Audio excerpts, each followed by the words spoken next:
Assalamu alaikum and a very good morning all of you student. I'm going to start a new chapter. Your chapter name is a source of water. Okay student, I will skip your chapter number 8 because it's not your course. Right student, आपका chapter 8 आपके course से हटा दिया गया है, इसलिए मैं उस चैप्टर को नहीं पढ़ा रही हूँ. Okay students, so please pay attention to this chapter. This chapter is very interesting and very good, so please listen, be carefully. I will start my chapter. My chapter name is source of water. Okay student, so I will read this chapter. देखो, think and answer the following कुछ questions थे. देखिए, which type of water should we use for drinking purpose, कि हम किस type का पानी drinking purpose से यूज़ में लेते, हम किस टाइप का पानी पीते ड्रिंकिंग के लिए. तो कौन सा पानी पीते हैं हम बेसिकली, जो पानी कैसा हो, एकदम क्लीन हो, नीट एंड क्लीन हो, फिल्टर्ड हो. Okay student, then you must have seen taps, tank, pond, pumps, tube well, etc. Have you ever thought from where does the water come in them? Previously, people used to bring water from wells, tap wells, pond, river, lakes, etc. Nowadays, in the cities,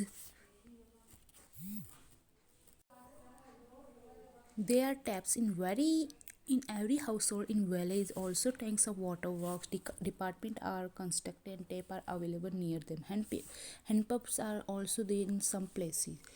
आपने taps यानी नल, tanks यानी टंकी, hand pump, tube wells आदि को देखा होगा.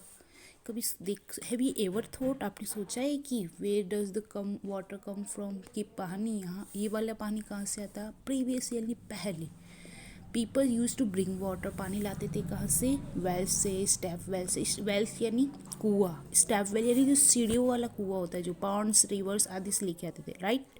और now days of cities से पानी कहाँ से आता है, टैप्स वाटर. हमारे घरों में पानी कैसे आता है, टैप यानी नलों का पानी आता है, राइट. इन विलेज और विलेज में अभी भी कहाँ से पानी लिया जाता है, टैंक से लिया जाता है या ट्यूबवेल से. This is called a tubewell and this is not a tubewell, this is called a hand pump and this is called a tubewell. Okay student, तो गांव में अभी भी विलेजों में यहाँ से पानी लिया जाता है.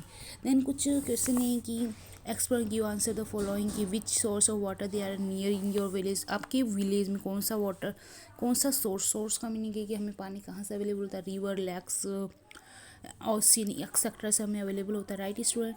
तो ये हमें कहाँ से मिलेगा, आपके गांव वाला पानी कहाँ से हमें अवेलेबल होगा. And next is if there is any pond, lake और dam near in your village city is the following information about it. What is the name of your source, कि आपका सोर्स जो भी वाटर मिला वो कहाँ से मिला, how old is it, who build it, वो कौन बनाता है. इस तरीके से आपके कुछ क्वेश्चन है. Next is a very important point.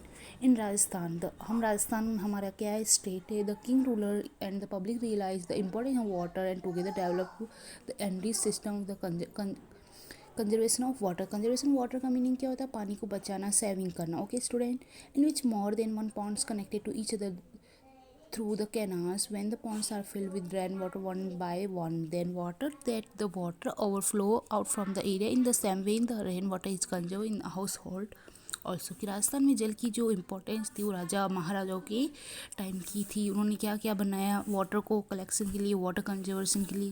देखो, वाटर कंजर्वेशन का एक ये सबसे बड़ा बहुत अच्छा एग्जांपल है रेन वाटर कंजर्वेशन. और ये ड्राइंग आपको बनानी है, ये डायग्राम आपको अपनी नोटबुक में कम्प्लीटली बनाना है. Okay student, it's very important diagram. And in previous exam board में आपके ये डायग्राम आया था. तो सो स्टूडेंट बी केयरफुल, ये डायग्राम अच्छे से आपको बनाना है. ओके स्टूडेंट, देखो अब 3 डायग्राम आपको ये दे रखा, boiling by chemical and R O. What is this, ये क्या है, इसको हमें समझना होगा. Boiling by chemicals and R O, what is the meaning of boiling and what is the meaning of chemicals. ये है प्योरीफिकेशन ऑफ वाटर के प्रोसेस, जिसमें 3 स्टेप होते हैं. बॉइलिंग का मीनिंग है उसको बहुत ज़्यादा, जब भी हमारा वाटर में इम्प्योरिटी देखी जाती है तो हम क्या करते हैं, उसको प्योर करते हैं. प्योर का मतलब उसको एकदम क्लीन, नीट एंड क्लीन करना है. जैसा कि बेसिकली हमारे घरों में जो पानी आ रहा है, जो वाटर आ रहा है वो एकदम क्लीन होके आता है. वो कैसे आता है, हाउ. तो ये स्टेप दे रखे, देखो. These day the water from ponds and lakes are filter. जो भी पानी हमारा आता है वो कहाँ से आता है, पॉन्ड्स या लेक्स से आता है. वो डायरेक्टली यहाँ नहीं आता, उसमें भी क्या होता है, प्रोसेस होता है उसको क्लैरिफाई करने का, क्लीन करने. Supply to household through the pipeline. You must have seen many method of purification of drinking water. Example filtration through cloth boiling, etc. Water is also filtered through mechanics these days. If we drink pure and safe water, we can safeguard ourselves against money disease. अगर हमने pure water पिया है, लिया है, drink किया है, then हम safe है अगेंस्ट मनी डिजीज. डिजीज का meaning, this is called a disease. They are, इसका मीनिंग क्या होता है? बीमारियाँ. Okay student, I hope you all are understood these chapters meaning. What is the basic meaning of these chapters? Source of water में हमें source का meaning क्या होता है? सबसे बड़ा सोर्स हमें मालूम होता है. व्हाट इज़ द सोर्स मतलब हमें पानी कहाँ से अवेलेबल हो रहा है. हमें जैसा कि हम कहाँ रह रहे हैं? सिटी एरिया में हमें पानी अवेलेबल कहाँ से होगा?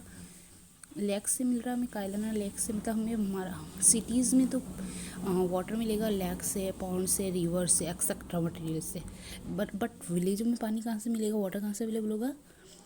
Hand pump, tubewell, step well, यहाँ से मोस्टली अवेलेबल होता है. ओके स्टूडेंट, तो ये आपको अच्छे से लर्न होना चाहिए. और boiling, chemical, R O, this is very important. Purification water के 3 प्रोसेस होते हैं: boiling, chemical, R O. Okay, I hope you learn and understood this chapter. In next class में हम इस चैप्टर को कंटिन्यू करेंगे. Okay student, thank you very much.